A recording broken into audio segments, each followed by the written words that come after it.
네, 반갑습니다. 첫 번째 설교라서 첫 번째 표적을 한번 정해봤습니다. 결혼식은 참 특별한 날이죠.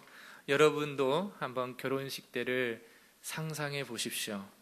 너무 오래되어서 기억이 안 나신가요? 그래도 한번 상상을 해보시고, 혹시 결혼을 안 한 분들이 있다면 나의 결혼식은 어떨까 한번 생각해 보셨으면 좋겠습니다. 참 설레는 날이죠. 이때처럼 신랑이 멋있고 신부가 참으로 아름다울 때는 없을 것입니다. 진짜 어떤 분들은 진짜 변장에 가면을 써서 못 알아볼 정도로 완전히 다른 사람으로 변해버리는 날이기도 하죠. 신부가 새 하얀 드레스를 입고 신랑이 턱시도를 입고 딱 나타났을 때 정말 그 모습은 이 세상에서 어떠한 천사보다 더 이쁜 사람이 없을 것이고, 정말 어떤 장군보다 더 늠름한 신랑은 없을 것입니다. 상상만으로 해도 정말 그날은 기쁜 날입니다. 누구든지 이때를 다시 상상해 보면 또 하고 싶은 생각이 들 겁니다. 그렇죠? 다른 분하고요. 그러시면 절대 안 됩니다. 네, 같이 원래 하셨던 분하고 또 한 번 해보는 거 정말 좋을 거라고 생각합니다. 오늘 본문도 이런 기분 좋은 결혼식이 배경입니다. 그리고 우리 주님께서 이때 본인의 첫 번째 이적을 베푼 날이기도 하죠. 물론 우리 주님께서 이 세상에 사시면서 하셨던 모든 일들은 다 이적과 관련되어 있습니다. 그냥 어떤 일이든지 그냥 이루어지지 않았기 때문이죠. 우리야 그냥 아무런 정처 없이 살아가고, 오늘 계획했다가도 오늘 하루에도 몇십 번 일을 바꾸기도 하니까요. 하지만 주님께서는 특별한 목표가 있으셨고 그 일을 향하여 차근차근 진행했기 때문에 하나하나마다 다 의미가 있는 것입니다. 그럼에도 불구하고 오늘 첫 번째 이적으로서 이 가나의 혼인잔치를 선택하신 특별한 이유는 분명히 있을 것입니다. 그렇다면 여러분이 잘 알고 있는 이 이적, 왜 물로 포도주를 만드셔서 이 기적을 베푸셨을까요?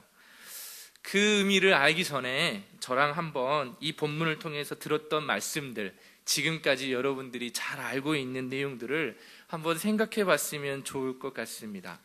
첫 번째, 예수님이 이 첫 번째 기적을 행하신 곳이 어디였죠? 결혼잔치, 가나안에 맞지만 결혼잔치라는 집이었죠. 그래서 이 결혼잔치 집은 사실 교회가 잔치집과 같아야 된다는 뜻입니다. 그래서 물이 포도주로 바뀌듯이 우리들도 좀 바뀌어야 된다, 이런 설교를 아마 많이 들어봤을지 모르겠습니다. 또는 여기에 등장하는 엄청난 순종의 사람이 있습니다. 그게 누구죠? 하인입니다. 하인들이 예수님 말씀에 정말 믿을 수도 없는 일을 순종했듯이 우리도 예수님의 말씀에 잘 순종하기만 하면 우리의 삶도 물에서 포도주로 바뀌는 그런 놀라운 일들이 있을 것이다. 그래서 이 상상을 초월한 하인의 순종처럼 우리도 순종을 해야 된다. 어디다 떠다 주었죠? 누구에게? 연회장에게 떠다 줬어요. 하인들은 솔직히 연회장에서 웃음거리가 될 수도 있었거든요. 그럼에도 불구하고 그들은 순종했단 말입니다. 그리고 어디까지 물을 채우죠? 아기까지 채우죠. 그러니까 마음만 먹으면 다 할 수 있다, 순종해야 된다, 이런 설교도 들어봤을 것입니다. 또한 이 아기까지 채워야 하면 이 순종과 더불어서 그곳을 채운 곳이 어디라고 했습니까? 교회니까 우리도 표가 복음으로 꽃 피우는 그리스도의 사람들처럼 이 빈자리들을 어떻게 하겠습니까? 순종함으로 가득 채워야 되지 않겠냐, 이런 설교도 많이 들어봤을 것입니다. 그리고 또한 이 맛이 처음에 많은 사람들이 감탄했잖아요. 이렇게 좋은 포도주를 이제 냈냐고. 예수님께서 물로 포도주를 바꾸는 역사가 있으니까 이렇게 맛이 좋아진 것처럼 우리도 그리스도를 만나고 나면 맛이 그 전 맛과 다른 맛이어야 된다, 이런 설교, 그래서 깊은 맛을 내야 된다, 이런 설교 많이 들어봤을 겁니다. 은혜로우시죠? 도전도 되시죠? 네, 이렇게 설교를 하면 정말 좋겠죠? 그런데 과연 본문이 이 정도의 내용을 가지고 했을까라는 어떤 의문점을 가져봤으면 좋겠습니다. 물론 지금까지 말한 내용도 일리가 있고 우리에게 도전도 주긴 하지만 우리 주님께서 물을 포도주로, 특별히 결혼식장에서 하신 이 일이 어떤 의미가 있을지를 좀 더 깊이 살펴봤으면 합니다. 여러분 아실 수 있으시겠죠? 그래서 본문이 말하려는 중심 메시지, 바로 물을 포도주로 만드신 진짜 이유입니다. 본문은 지역이 바로 갈릴리 가나라는 아주 작은 도시라고 하였습니다. 이 혼인잔치에 예수님과 제자 몇 명이 초대를 받았습니다. 여기에 이미 예수님의 어머니까지 함께 있었던 것으로 보아서 예수님과 어머니는 이 혼인집과 어떤 특별한 관계가 있었던 것으로 보입니다. 이때 일이 벌어지죠. 잔치가 서서히 잘 진행되고 무르익었을 때 그 도중에 포도주가 떨어집니다. 손님이 예상보다 많이 왔을 수도 있고요. 또 때론 생각해 보기에는 술을 좋아하는 어떤 몇몇 사람들이 다 마셔버렸는지 모르지만 아무튼 준비한 포도주보다는 빨리 떨어지면은 분명합니다. 그래서 빨리 이것을 채우면 좋겠지만 이 주인이 가난했는지 어쨌는지 모르겠지만 아무튼 매우 곤란한 상황에 처해지게 되었죠. 왜냐하면 이때 당시의 풍습에 의하면 포도주가 잔치에서 떨어지게 한 것은 바로 당국에, 그러니까 우리나라로 따지면 뭐 경찰서나 이런 데서 고발을 하면 당장 잡혀갈 만한 그런 무례한 행동이었기 때문입니다. 그래서 이 사실을 눈치챈 예수님의 어머니께서 아들에게 찾아가 포도주가 떨어진 사실을 말하고 이 사건을 빨리 해결해 달라고 이야기하게 됩니다. 이런 마리아의 태도를 보면 이 집주인과 마리아가 좀 어느 정도 이렇게 관계가, 인척 관계가 있지 않았는가 하는 추정도 해볼 수 있겠습니다. 왜냐하면 포도주가 떨어졌는지 알 수도 없었을 뿐만 아니라 또한 이 포도주가 떨어져서 이 주인이 난처한 상황에 벌어지던 말던 솔직히 예수님의 어머니 마리아는 그렇게 특별히 관련이 없기 때문이죠. 그런데 굳이 이 문제를 해결할 필요가 없음에도 불구하고 나섰던 것이기 때문입니다.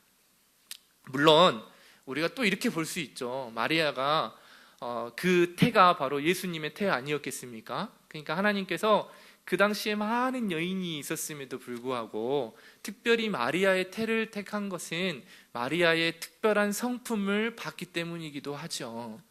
그리고 뭐 또 한번 생각해 보면 마리아가 인척관계도 아니고 그런 뭐 특별히 나설 필요도 없지만 우리 주위에도 많이 보이잖아요. 오지랖이 넓은 이런 좀 나서고 싶어하는 이런 깊은 마음에서 이렇게 나섰는지도 모르겠습니다. 이러나 저러나 그런데 중요한 것은 이 예수님의 어머니 마리아의 이 요구에 이 예수님께서의 대답이 좀 특별해 보이기 때문이죠. 보세요. 4절입니다. 어떻게 대답했습니까? 이것을 좀 더 간략하게 제가 좀 리얼하게 설명하면 어머니, 그것이 나와 당신에게 무슨 상관이 있다고 그럽니까? 아직 제 때가 오지 않았어요. 대답이 상당히 좀 민망합니다. 왜냐하면 아들이 어머니가 아무리 오지랖이 넓어서 끼어들었다 할지라도 좀 어머니를 민망하고 어머니를 난처하게 하는 대답인 것 같기 때문입니다. 그러나 마리아는 또 그렇게 생각한 것 같지 않아요. 왜냐하면 5절에 바로 대답을 보면 무엇이든지 그가 시키는 대로 해라 라는 것을 보면 알 수 있습니다.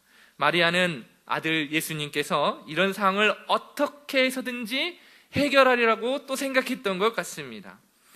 여기서 이 문제를 해결하기 위해서는 또 몇 가지를 생각해 봐야겠는데요. 우선은 마리아 요구에 대한 예수님의 말씀입니다.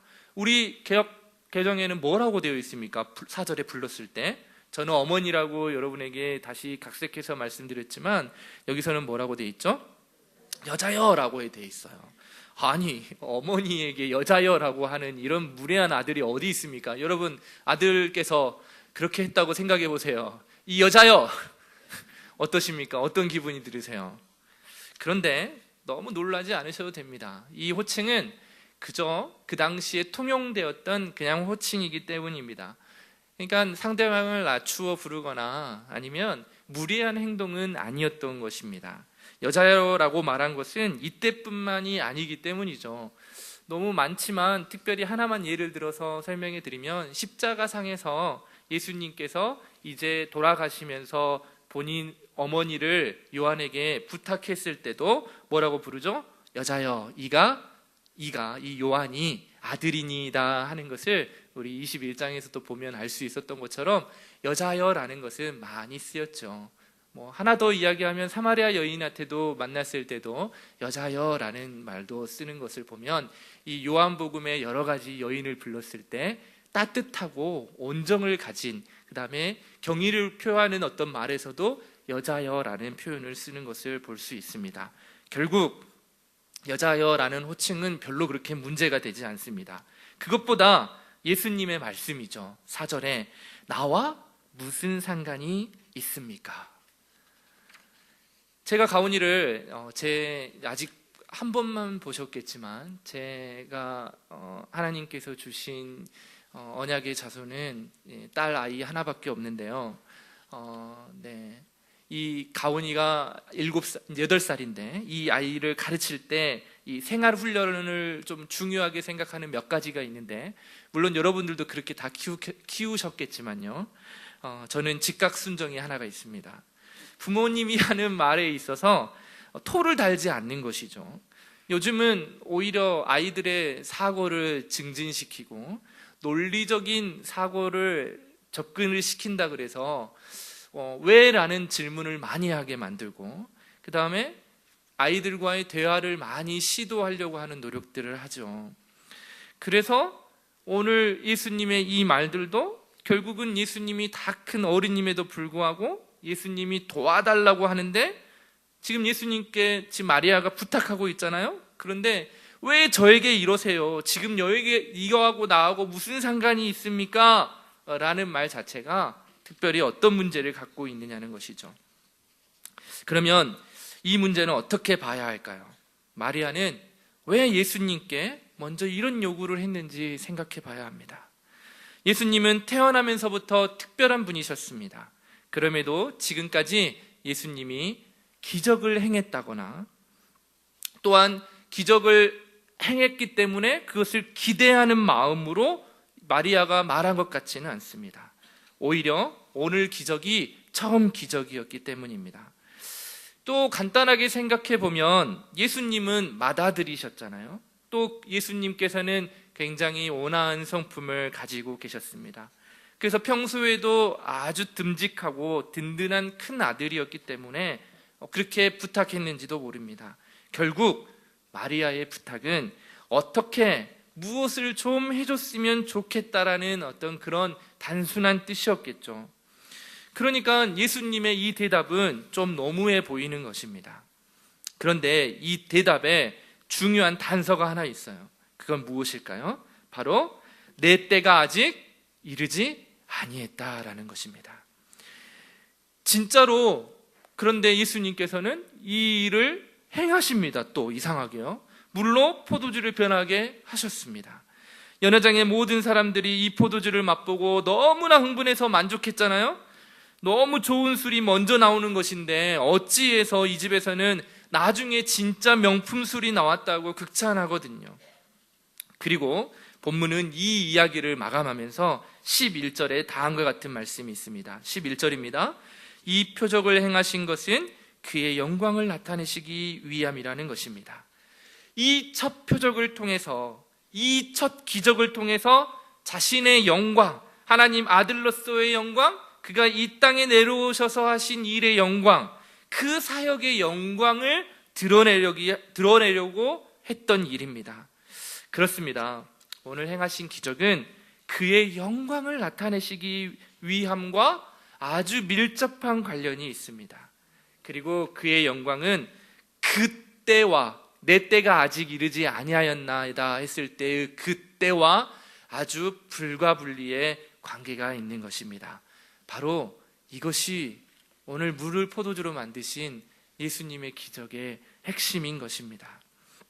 그의 영광과 그때의 관계가 바로 오늘 혼인잔치에 물로 포도주를 만드신 기적의 주된 목적이었습니다.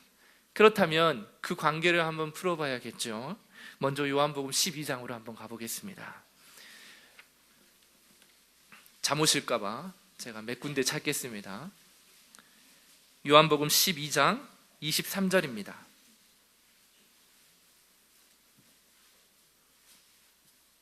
시작.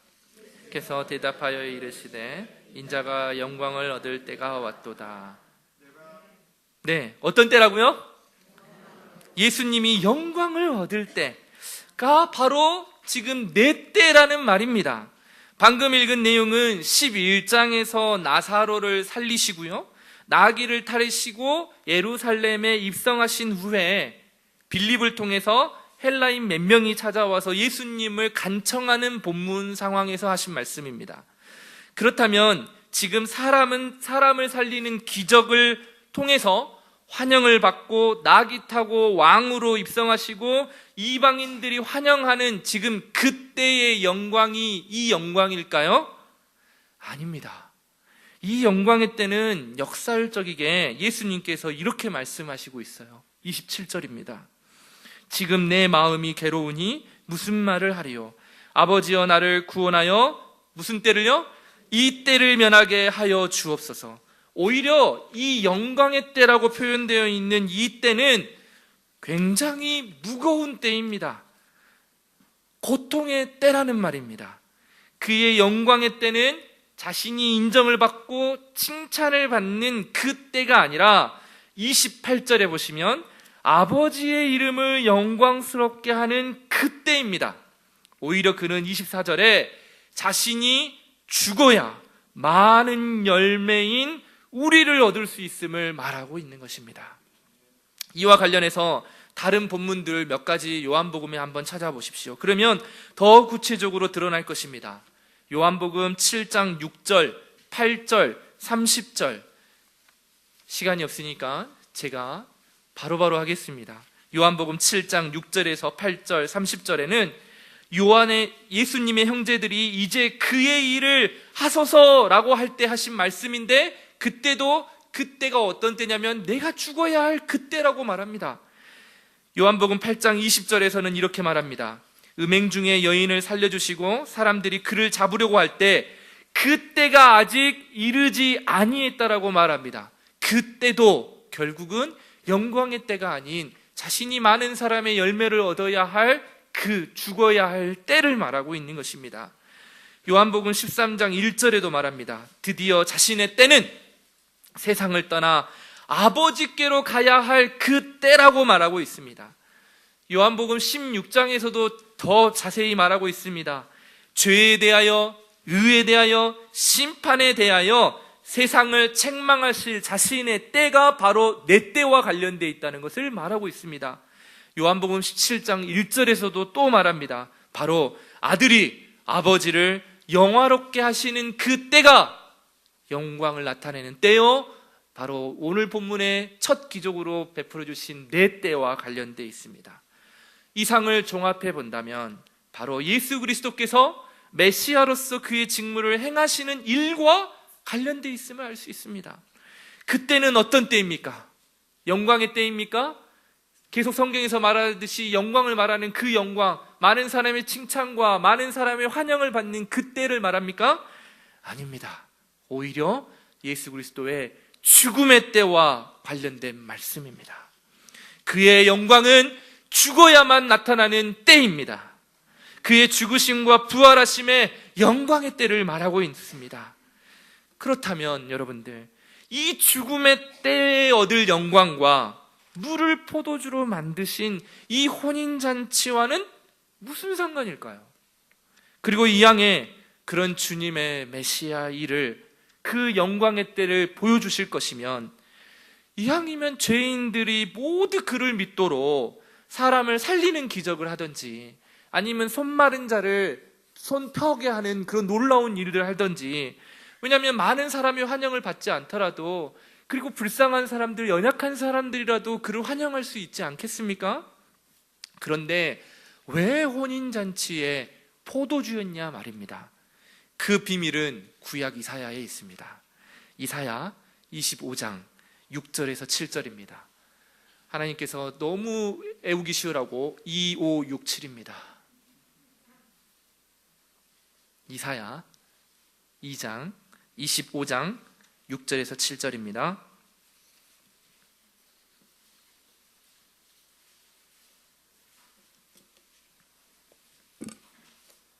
우리 한번 같이 보실까요? 이사야 25장 6절에서 7절.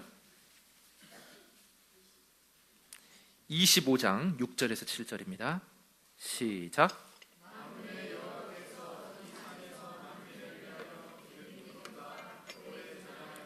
포도주로 연회를 베푸시리니 곧 골수가 가득한 기름진 것과 오래 저장하였던 맑은 포도주로 하실 것이며, 또 이 산에서 모든 민족의 얼굴을 가린 가리개와 열방 위에 덮인 덮개를 제하시며 사망을 영원히 멸하실 것이라. 주 여호와께서 모든 얼굴에서 눈물을 씻기시며 자기 백성의 수치를 온 천하에 제하시리라. 여호와께서 이같이 말씀하셨느니라. 아멘. 이스라엘 사람들은 메시아를 고대했습니다. 구약의 선지자를 통해서 약속된 이 희락의 잔치를 베푸실 메시아를 기대했던 것입니다. 그는 사망을 영원히 멸하실 여호와였던 것입니다. 모든 눈물을 씻기실, 수치를 온 천하에서 제하실 능력 있는 분으로 이사야를 통하여 예언을 받았습니다. 그 기쁨을 이사야에서는 포도주가 있는 연회로 설명을 했고, 많은 이스라엘 사람들은 그렇게 이해했기 때문이죠. 우리도 이런 분을 기대하고 있지 않습니까? 어렵고 힘들 때마다 주님 앞에 나와서 목놓아 토로하고 부르짖는 이유가 여기에 있지 않습니까? 이 모든 일, 눈물, 고통, 좌절을 넘어서 희락의 기쁨의 연희에서 베풀어지는 포도주가 넘치는 그 놀라운 희락의 날을, 그 기쁨의 잔치를 모두가 바라고 있는 거 아니겠습니까? 그런데 그분을 약속했던 것입니다. 이것이 요한복음에서 많은 사람들이 주가 주시는, 주님께서 베풀어 주시는 아주 이 기가 막힌 포도주를 맛봄과 같은 것입니다. 그래서 8절 9절에 우리 본문에 보시면 세상의 어떤 포도주도 주님께서 주시는 이 포도주의 맛을 비교할 수 없는 것입니다. 바로 참 기쁨이요 참 행복의 주인이 바로 우리 주 예수 그리스도라는 사실이 이 포도주 연회장에서 드러난 것입니다. 이 포도주는 어디서 맛보는 포도주라고 했습니까? 연회라 그랬죠. 즉 오늘 본문식으로 하면 혼인잔치입니다. 그러면 이사야 62장, 이사야 이왕 피셨으니까 62장 1절에서 5절을 한 번 더 보실까요?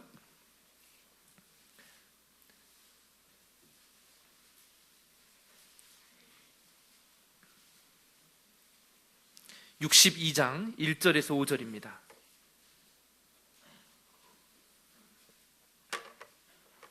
바로 특별히 또 연회장으로 삼으신 이유는 하나님이 우리를 안으시는 그 하나님의 영원하신 능력, 지극한 긍휼하심에 대한 사랑, 그 사랑의 연합의 기쁨을 바로 이 연회장을 통해서, 이 결혼잔치를 통해서 보여주려고 했던 것입니다. 여러분, 최고의 사랑의 절정이 어디를 이루고 있습니까? 그게 바로 5절에 보시면 청년이 처녀와 결혼함 같이, 신랑이 신부를 기뻐함 같이 내 하나님이 누구를요? 너를 기뻐하신다 했습니다. 그런데 그 좋은 결혼식에 여러분들, 신부가 정결하지 못하다면 어떻게 될까요? 그 신랑에게 그는 어떻게 들어갈 수 있을까요? 신랑은 그 정결하진 신부를 어떻게 맞이할 수 있을까요? 우리는 어떻습니까? 우리 자신이 신부이라고 생각하시고 신랑 되신 예수 그리스도 앞에서 나는 얼마나 정결하며 깨끗한 신부인지 한번 생각해 보십시오. 신랑이 신부를 기뻐한 같이 하나님이 우리를 기뻐하신다고 했는데 우리 자신은 어떻습니까? 우리는 아주 잘 알고 있지 않습니까? 우리는 우리 자신이 얼마나 가치가 없는 존재인지 너무나 잘 알고 있습니다. 그를 우리는 남편으로 삼을 자격도 없습니다. 능력도 없죠. 오직 우리에게 남겨진 것은 늘 탐욕과 더러움과 죄악에 허덕이는 우리 자신들 뿐 아닙니까? 그래서 우리의 정결함은 무엇으로만 획득될 수 있습니까? 우리의 정결함은 무엇으로만 확인할 수 있습니까? 그것은 바로 주의 사랑과 그의 능력으로만, 그의 부르심으로만 가능하지 않겠습니까? 우리 자신들의 모습을 좀 더 정확하게 봐야 됩니다. 이사야 30장 9절에 이렇게 되어 있습니다. 하나님의 돌아오는 말씀에도 불구하고 많은 대적자들에게 쫓겨서 피할 길을 하나님께서 내어줌에도 불구하고 그들은 하나님 앞에 돌아와야 됨에도 불구하고 성경에는 이렇게 쓰여 있습니다. 하나님을 마음에 두기에 싫어한 족속이라고 말하고 있습니다. 그래서 그들은 대저 패역한 백성이요, 거짓말하는 자식들이요, 여호와의 법을 듣기 싫어하는 자들이라고 하십니다. 여러분, 우리가 이렇게 정결하지 못한 신부인데 어떻게 해야겠습니까? 이 사실로부터 자유하지 못한데 우리는 어떻게 정결한 신부로 설 수 있겠습니까? 정결한 신부가 받아지는 유일한 방법이 그러면 무엇이겠습니까? 그것은 조건 없는 받아들임입니다. 바로 용서이죠. 남편이 그냥 그를 받아주는 겁니다. 더럽고 정결하지 못한 신부일지라도 그저 그 모습 그대로 신랑이 내 사랑하는 신부다 하고 받아주면 되는 것입니다. 그의 잘못을 용서하는 것입니다. 더러움을 씻어서 깨끗하게 인정해주면 되는 것입니다. 아니죠. 그것보다 더 나아간다는 것은 더러움에도 불구하고 더럽지 않다라고 받아주는 겁니다. 레위기 11장에서 16장까지는 이 더러움을 씻는 정결 규례에 대해서 쭉 설명되어 있습니다. 11장은 음식에 대한 정결법, 12장에서는 산후 후에 어떻게 정결해지는지에 대한 내용, 13장에서 14장에서는 우리 피부가 얼마나 더러워졌는지 문둥병에 걸리는 자가 깨끗해지는 방법, 15장에서는 유출병으로부터 이스라엘 회중에 정결해지는 그 의식이 구체적으로 하나하나씩 드러나면서 우리가 하나님 앞에서 얼마나 깨끗하고 정결한 신부로 서야 되는지를 잘 보여주고 있습니다. 특별히 더러운 것과 더럽지 않은 것, 정결한 것과 정결하지 않는 이 구별을 통해서 하나님의 거룩함이 훼손되지 않도록 매일매일 거룩해져야 함이 어떤 것인지를 잘 표현해주고 있습니다. 왜 이렇게 설명했을까요? 바로 이 혼인잔치에 예수 그리스도께서 물로 포도주를 바꾸실 때 뭘 사용했습니까? 바로 이 깨끗하게 하기 위한 결례에 쓰이는 바로 특별한 행동을 하시는데, 그것은 바로 그냥 포도주를 물로 만드신 것이 아니라 오늘 우리 본문 6절에 보면 뭐라고 되어 있습니까? 그냥 돌 항아리라고 쓰여 있지 않습니다. 뭐라고 쓰여 있었죠? 정결 예식을 따라 놓였던 돌 항아리라고 쓰여 있습니다. 바로 예수 그리스도께서 이 물로 포도주를 만드신 이 사건과 특별히 혼인 예식을 선택하여서 하셨던 일들과 또 그냥 돌 항아리가 아니라 정결 예식을 사용하는 이 특별한 돌 항아리를 사용하셨던 이 의미들은 다 이런 관계가 있었던 것입니다. 결국 우리 주님은 이 혼인잔치의 결례와 우리의 더러움을 씻어 정결케 하는 것을 아주 밀접하게 연결시키고 있었던 것입니다. 이 포도주는 더러움을 씻어 정결하게 하시는 은혜를 말하고자 하심이었던 것입니다. 바로 우리를 혼인잔치에 초대하면서 일부러 돌 항아리에 물을 채우라 하시고 우리가 어떻게 깨끗함을 얻을 수 있는지, 어린 양의 혼인 신부가 어떻게 될 수 있는지 보여주고자 하셨던 것입니다. 발로 물로 씻음으로 깨끗해지는 것이 아니라 정결케 하는 그 돌 항아리에 담긴 포도주로만 우리가 깨끗하게 됨을 알려주셨던 것입니다. 이것이 무엇입니까? 바로 예수님의 보혈의 피 아니겠습니까? 그의 피로 인하여 그가 주어 마시게 하시는 포도주가 우리를 죄에서 씻어 정결케 하는 그 물, 포도주였던 것입니다. 그의 피, 그의 죽으심의 은혜를 가리키는 것입니다. 그래서 마태복음 26장 28절은 이렇게 말하고 있습니다. 이것은 죄사함을 얻게 하려고 많은 사람을 위하여 흘리는 바 나의 피 곧 언약의 피니라. 우리 더러움을 씻어 정결케 하시는 은혜로 말미암는 이 혼인잔치의 기쁨을 알려주고자 첫 번째 이적으로 선택했던 것입니다. 이 포도주를 마셨던 모든 사람들이 다 한 목소리로 말하고 있지 않습니까? 10절입니다. 사람마다 먼저 좋은 포도주를 내고 취한 후에 낮은 것을 내거든 그대는 지금까지 좋은 포도주를 두었도다. 그렇습니다. 이 세상에서 줄 수 없는 그 만족이 우리 예수 그리스도께 있는 것입니다. 그가 주시는 포도주를 맛본 사람은 세상의 그 어떤 것과 비교할 수 있는 그 맛봄을 얻을 수 있는 것입니다. 얼마나 놀라운 주님의 일이십니까?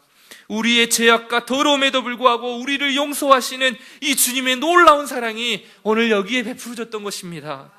자신을 불태워 모든 것을 쏟아 우리로 더불어 세상의 가장 기쁨의 혼인잔치, 정결한 신부로 우리를 맞아주시는 용서의 은혜가 여기 사건이었던 것입니다. 그뿐만 아닙니다. 조금만 힘내서 나아가시기 바랍니다. 에스겔 36장 25절에서 28절은 띄워드리겠습니다. 시작.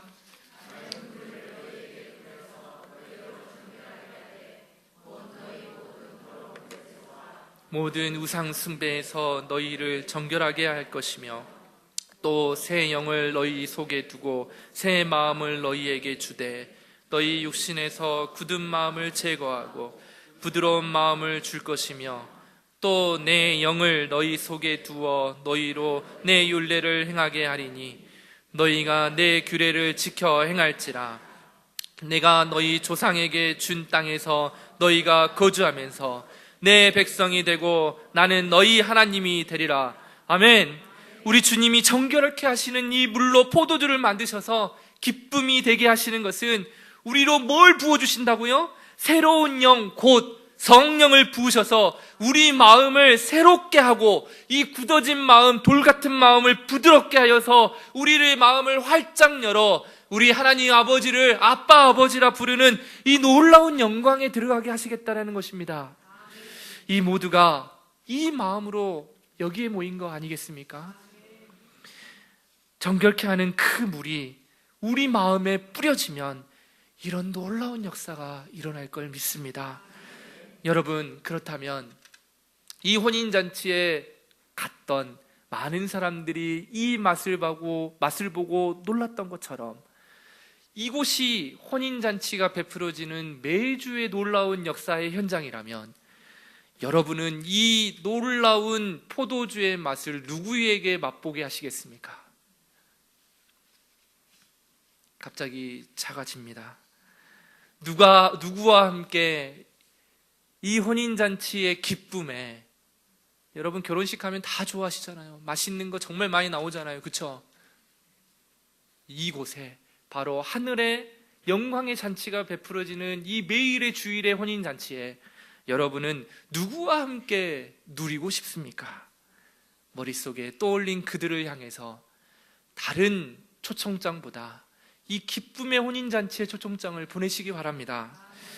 부드러운 마음과 새 영은 그렇다면 또 여러분들 무엇을 행하고 싶습니까?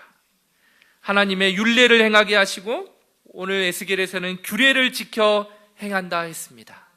무엇입니까? 바로 영광의 주님을 따라서 우리 주님께서는 이렇게 말했습니다. 자기 십자가를 지고 나를 따르라 했습니다. 자신이 죽음으로 많은 열매를 얻게 했듯이 우리도 우리 자신의 삶을 불태워서 주님의 나라와 주님의 영광을 위하여 살아야 하지 않겠습니까? 거창한 노력이 아닙니다. 굳은 마음을 버려야 합니다. 세상의 유혹과 세상의 관심, 세상의 기쁨을 버리시기 바랍니다. 우리는 누구의 백성입니까? 하나님의 백성입니다. 여러분, 말씀을 정리하겠습니다. 우리는 이 세상의 가장 큰 기쁨의 잔치인 혼인잔치를 지금까지 살펴봤습니다. 세상의 결혼식은 어떻습니까? 그 기쁨이 얼마나 오래 가던가요? 그 즐거움이 영원하던가요? 아니면 세상에서 맛본 산의 진미가 영원토록 변함이 없이 그 맛이 지속되던가요? 아닙니다.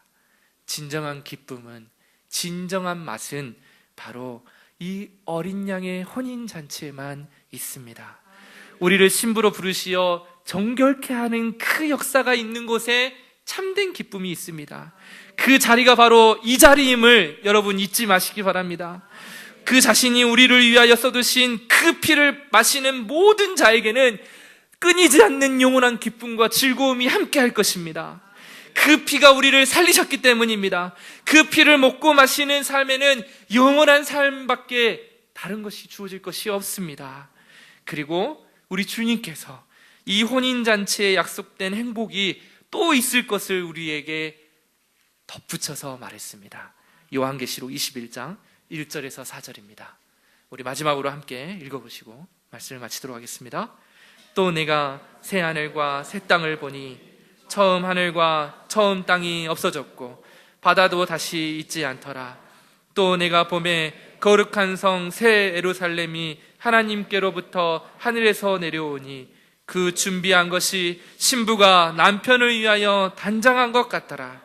내가 들으니 보좌에서 큰 음성이 나서 이르되 보라, 하나님의 장막이 사람들과 함께 있음에 하나님이 그들과 함께 계시리니 그들은 하나님의 백성이 되고 하나님은 친히 그들과 함께 계셔서 모든 눈물을 그의 눈에서 닦아주시니 다시는 사망이 없고 애통하는 것이나 곡하는 것이나 아픈 것이 다시 있지 아니하리니 처음 것들이 다 지나갔음이러라.